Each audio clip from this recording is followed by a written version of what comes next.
Hello, Pastor Doug Sakaya here from Orchard Park, New York. It's August the 7th, 2020. Black Lives Matter. Black Lives Matter is a movement and organization that started in 2013. Over the last couple of years, it has become increasingly popular here and around the world with over 30 chapters in the USA. Many people now express their support for Black Lives Matter in the wake of the death of George Floyd due to the excessive force used by police officer Derek Chauvin during his arrest on May the 25th, 2020. Even Major League Baseball and the NBA are now promoting the movement with players kneeling during the national anthem while wearing Black Lives Matter t-shirts. Some Christians as well have expressed support for this movement, but my understanding of the scriptures will not allow me to join in this support. I heartily agree with the statement, Black Lives Matter. All humans are made in the image of God with intrinsic worth, Genesis 1:27. All are created with eternal souls. All are designed by God and are accountable to God. All humans are valuable and should be respected, protected, and afforded the rights given by God that include life, liberty, and equal justice under the law. Any abuse or denial of basic rights to any individual or group is wrong and should be opposed. Deuteronomy 16:20 states, "Follow justice and justice alone." Deuteronomy 27:19 says, "Cursed is the man who withholds justice from the alien, the fatherless, or the widow." All through human history, individuals and groups have been unjustly deprived of life and liberty through murder, slavery, etc. This continues here and around the world. We should oppose and try to correct this sin as much as possible. The great command for us to love our neighbor as ourselves compels us to seek equal justice for all people without regard to their race, ethnicity, age, gender, or beliefs. Leviticus 19:18.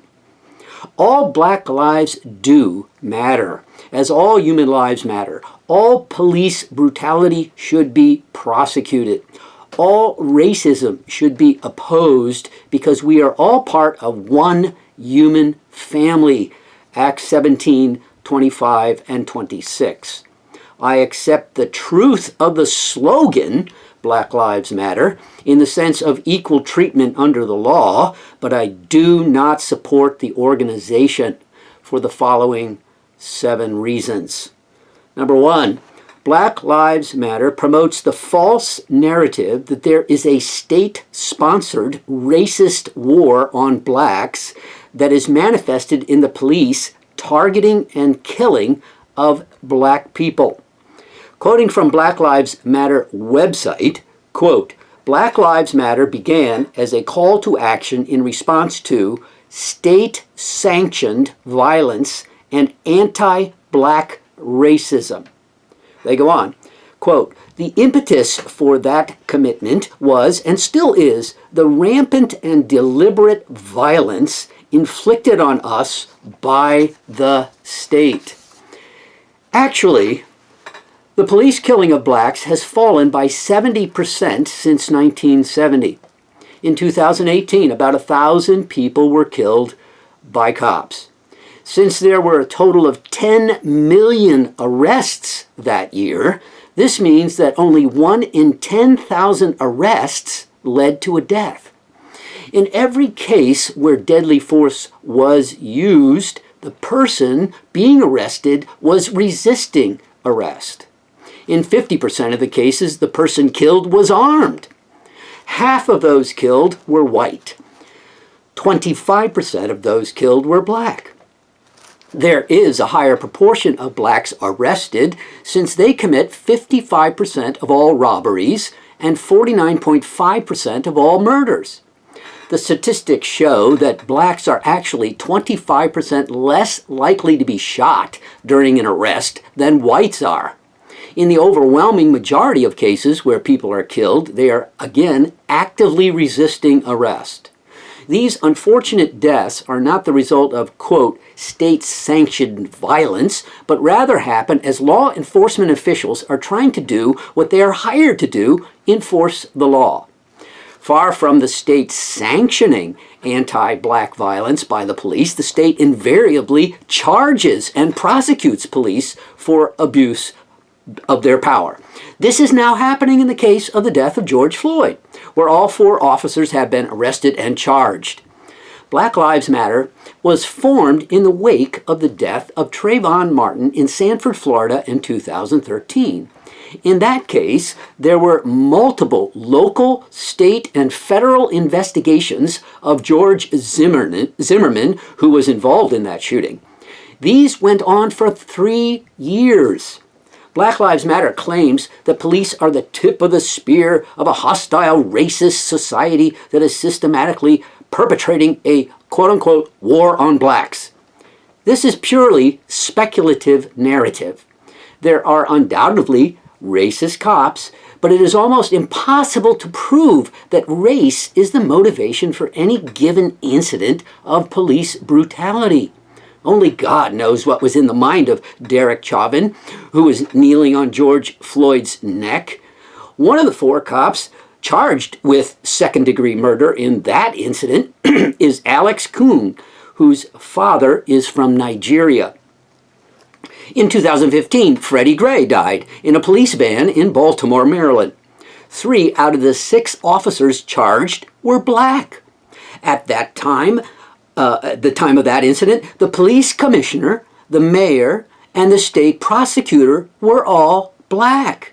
Where's the state-sponsored racism?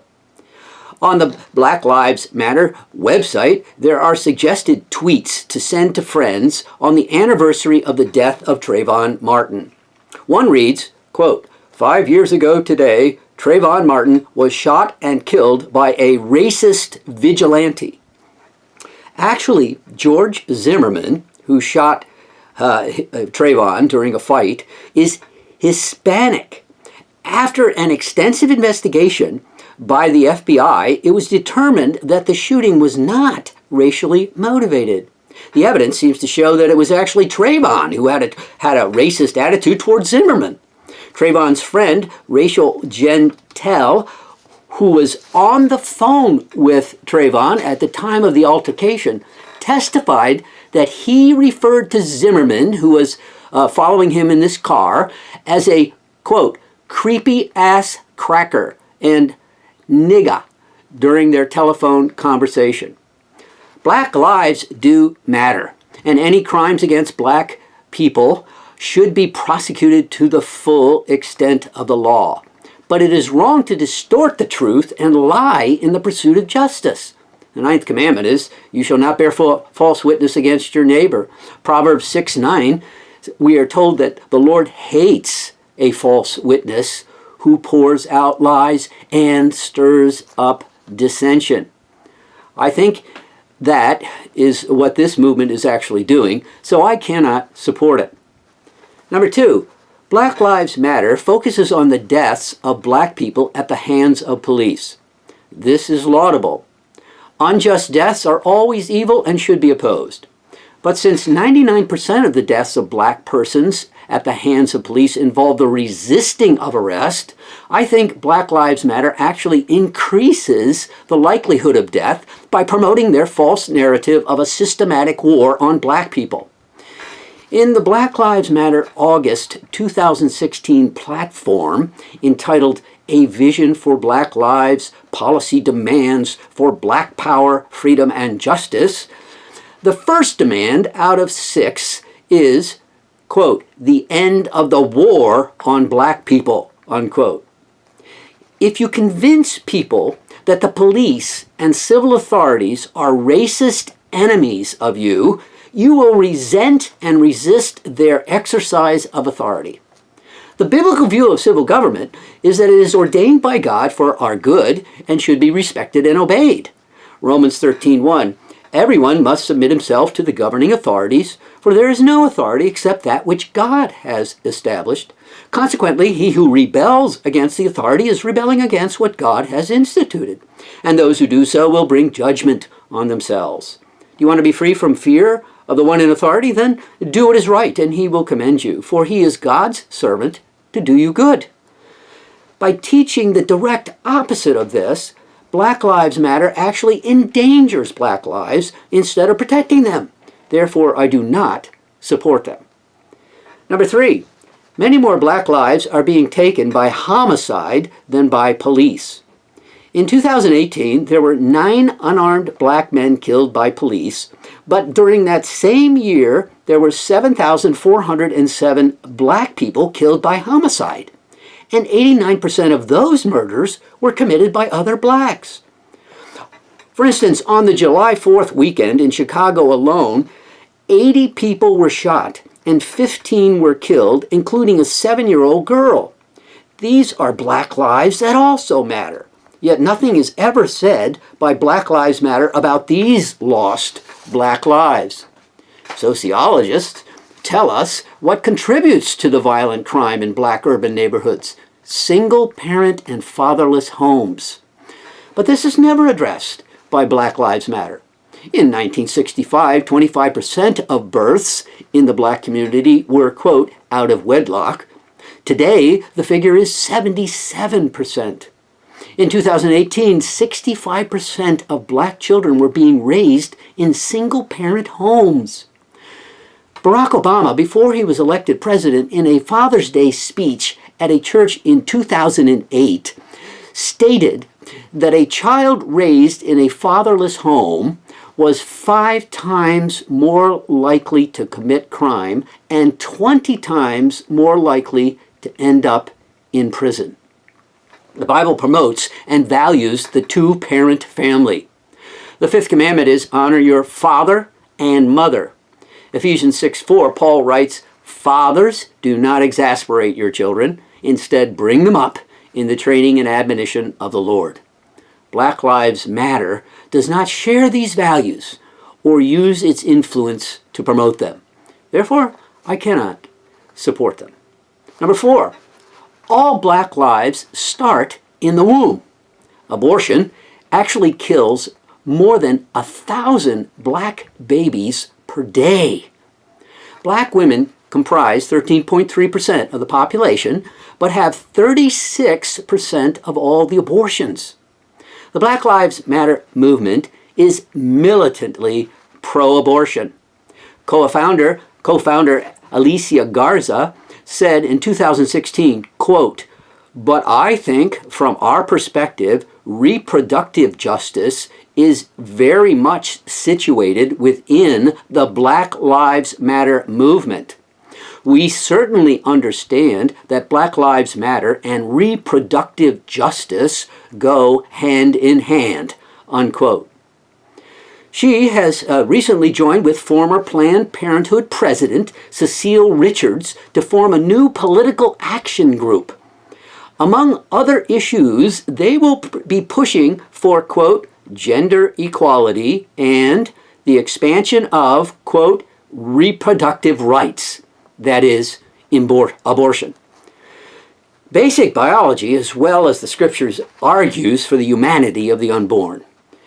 Psalm 139:13, for instance, "For you created my inmost being. You knit me together in my mother's womb." I believe abortion is the unjust taking of a human life. Therefore, I cannot support this movement that so actively supports it. Number 5, the agenda of Black Lives Matter is not only to draw attention to police misconduct, but to overthrow the entire social economic system and institute a Marxist socialist state. All 3 co-founders of the movement are avowed Marxists. In a 2015 interview, Patricia Coulars said, "Myself and Alicia in particular are trained organizers. We are trained Marxists," unquote. The 3rd co-founder, Opal Tometi, was in Venezuela in the 2015 election season, praising the dictator Maduro with these words: "In these last 17 years, we have witnessed the Bolivarian Revolution champion participatory democracy and construct a fair and transparent election system recognized as among the best in the world. And this is in Venezuela. All three women have spoken at Left Forum. This is a think tank for socialists, which features high-profile communists and Marxists as keynote speakers. In the Black Lives Matter platform of August 2016, the fourth demand is, quote, economic justice for all and a reconstruction of the economy to ensure our communities have collective ownership, not merely access. A partner organization of Black Lives Matter called the Movement for Black Lives calls for, quote, a progressive restructuring of tax codes at the local, state, and federal levels to ensure a radical and sustainable redistribution of wealth. The Black Lives Matter Global Network wrote a eulogy for Fidel Castro on November 22, 2015. In this eulogy, they praised the dictator for his part in the worldwide socialist revolution, and especially for giving refuge to Black Power-era fugitives accused of murder in the U.S. These included Huey Newton, who murdered an 18-year-old girl, and Assata Shakur, a Black activist who was involved in various crimes, including murder. Black Lives Matter recently received a $900,000 grant from the left-leaning organization Thousand Currents to help organize local Black Lives Matter chapters. The vice chair of this organization is Susan Rosenberg, a former member of the radical Weather Underground, who spent 16 years in a federal prison for her role in the bombing of the U.S. Capitol building in Washington in 1983. Black Lives Matter unapologetically aligns itself with the worldwide socialist struggle to liberate the people from the oppressive capitalist system and to bring about the classless utopia as envisioned by Marx, Engels, and others. Almost every Marxist idea is directly contradicted by the scriptures. This is partly the reason why Christians have been persecuted in every communist country. Marx famously called religion the opium of the people. He taught that the abolition of religion was, quote, the first requisite for the happiness of the people, unquote. He also said, quote, my object in life is to dethrone God, unquote. Whereas classical Marxism divided the world into two classes, the workers and the owners of the means of production, the proletariat and the bourgeoisie, the cultural Marxism of Black Lives Matter redefines the struggle as one between the white privileged oppressors and a variety of oppressed groups, blacks, women, LGBTQ people, etc. All life is viewed through the lens of power. Individual identity is subsumed by the group. We are members either of the dominant oppressor group or an oppressed minority group. With this worldview, liberation and justice can only come by the dismantling of the dominant institutions and the rejection of all their norms, values, and expectations. Socialism in all of its manifestations contradicts many biblical principles. For the implementation of its policies, it requires an all-encompassing centralized power structure. In these systems, the state goes beyond its legitimate function as the arbiter of justice and becomes the absolute sovereign over everything, and in essence, dethrones God. This, of course, violates the first commandment, thou shalt have no other gods before me, as well as the entire thrust of the scriptures. The forced confiscation and redistribution of property violates the eighth commandment, that thou shalt not steal. The entire program of economic security as the means to real human happiness is flawed. Dialectical materialism is a rejection of the true dual nature of man as a body-soul creature. Our true blessedness only comes with the regeneration of our hearts, not the acquisition of wealth or the change of our circumstances. While decrying the evils of the profit motive, the free market capitalism, it actually fosters greed, covetousness, discontent, and envy, all of which are considered sins in Scripture. The modern cultural Marxism of Black Lives Matter promotes anger, resentment, and hatred towards the white oppressors and a self-righteous self-assessment by the victims. This rage against the machine, as they call it, is directly opposite to the Christian virtues of humility, love, non-retaliation, patience, and forgiveness.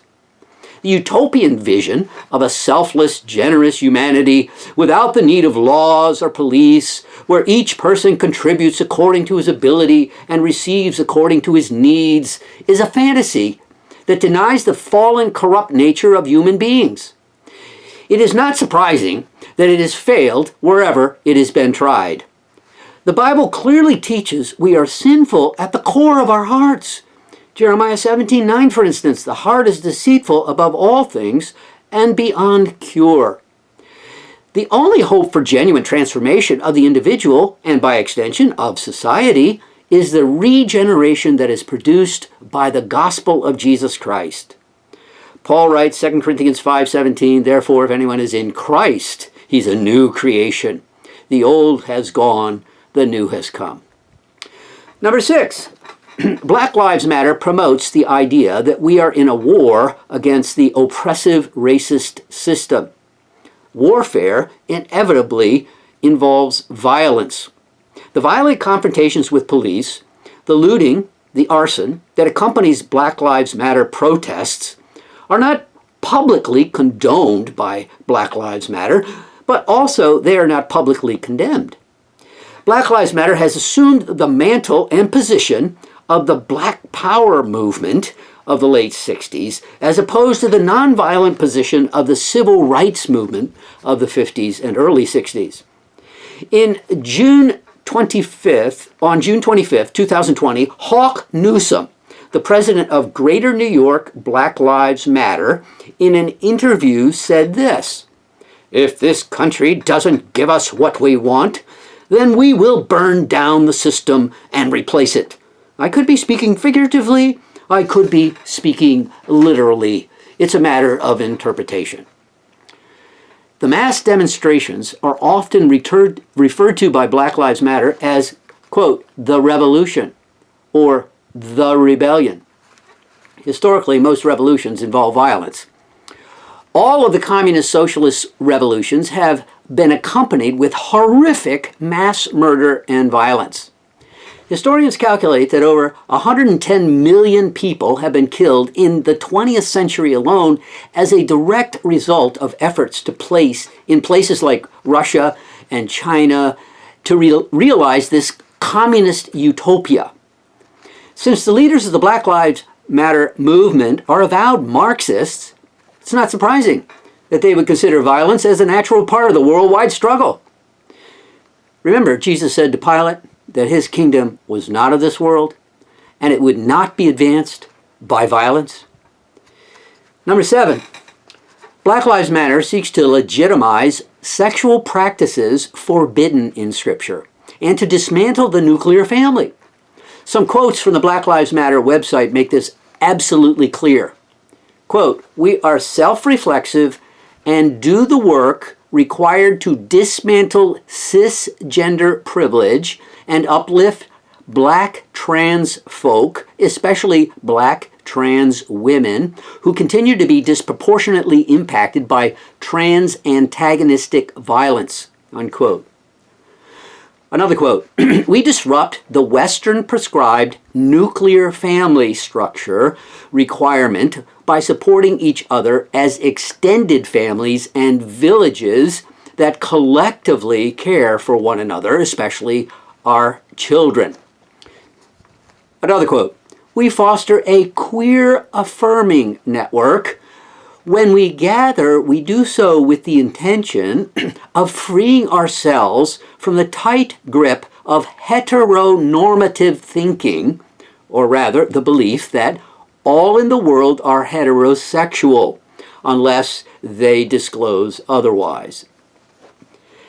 The biblical view of gender is that it is biologically assigned by God.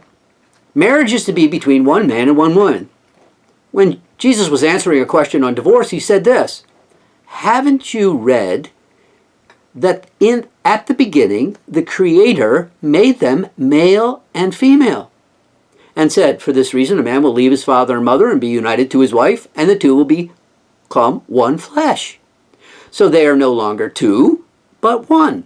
Therefore what God has joined together, let not man separate." That's Matthew 19:4. Notice he's assuming that marriage is between a man and a woman. And he's talking about marriage because he's dealing with the discussion on divorce. And he says it's between one man and one woman. The biblical norm regarding sexual relations is that it should be expressed between a man and a woman in the confines of marriage. Hebrews 13:4. Marriage should be honored by all, and the marriage bed kept pure. For God will judge the adulterer and the sexually immoral. The thought is, if it's outside of marriage, it's sexually immoral. Homosexual behavior is specifically forbidden in Scripture and is considered unnatural. Romans 1:24. Therefore God gave them over to the sinful desires of their hearts, to sexual impurity for the degrading of their bodies with one another. God gave them over to shameful lusts. Even their women exchanged natural relations for unnatural ones. Two of the co-founders of Black Lives Matter, Alicia Garza and Patrisse Cullors, self-identify as, quote, queer. Alicia is married to a transsexual man, that is, a person born biologically female, who through medical intervention now has the attributes of a man. According to their website, to identify with Black Lives Matter is not only to advocate for the fair treatment of blacks, but also to promote the LGBTQ sexual revolution as well. They also are against the biblical nuclear family. This is offensive to God, who established the biblical nuclear family, and is detrimental to the welfare of children. My conclusion is this. As a Christian, I fully agree that Black Lives Matter. All injustice towards people of whatever skin color or group should be opposed. All partiality in law enforcement or the justice system is wrong. All judging of people based on their skin color or ethnic background is evil. But as a Christian, I also believe that there is more to life than this physical temporal existence. We are body-soul beings with an eternal destiny. All people, whatever their group identity, are in the same fallen human race. Being the children of Adam, we have all sinned in Adam and with him. All of us are in need of salvation. The liberation that we need is deliverance from sin and its consequences, the wrath of God, the just wrath of God for our sin. Our only hope for salvation and real transformation is the gospel of Jesus Christ. Contrary to the idea of group guilt fostered by Black Lives Matter, we are individually accountable to God. Hebrews 9:27, just as a man is destined to die once, and after that to face judgment, so Christ was sacrificed once to take away the sins of many people. As believers, if we really love people, we should be using every means possible to get this saving gospel of Jesus Christ to them. Jesus said, "What good is it for a man to gain the whole world and yet to forfeit his soul?" Mark 8:36. People need more than social justice or economic equity. They need to be reconciled with God through the gospel. When people experience this reconciliation, their hearts are changed.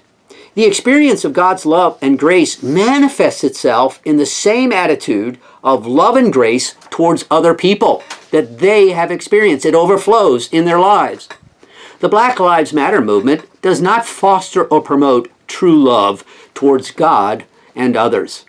An honest assessment of this movement reveals that it actually promotes the opposite of true love. Looking at this movement through the lens of Paul's classic description of love that we find in 1 Corinthians 13, it's clear that they are not operating in accordance with this primary Christian virtue. 1 Corinthians 13:4, love is patient, love is kind, love does not envy, it does not boast, it is not proud, it's not rude, it's not self-seeking, it's not easily angered, it keeps no record of wrongs. Love does not delight in evil, but rejoices in the truth. It always protects, always trusts, always hopes, always perseveres. Now just think about Black Lives Matter. The leadership and the spokespersons for this group are impatient, proud, demanding, rude, easily offended, untruthful, self-centered, angry, resentful, constantly referring to the sins of people long dead, unforgiving, delighting in evil sexual behavior, and are without hope that justice is possible in this particular system of government until it's radically restructured on Marxist lines. For these reasons, as a Christian, I will not support Black Lives Matter.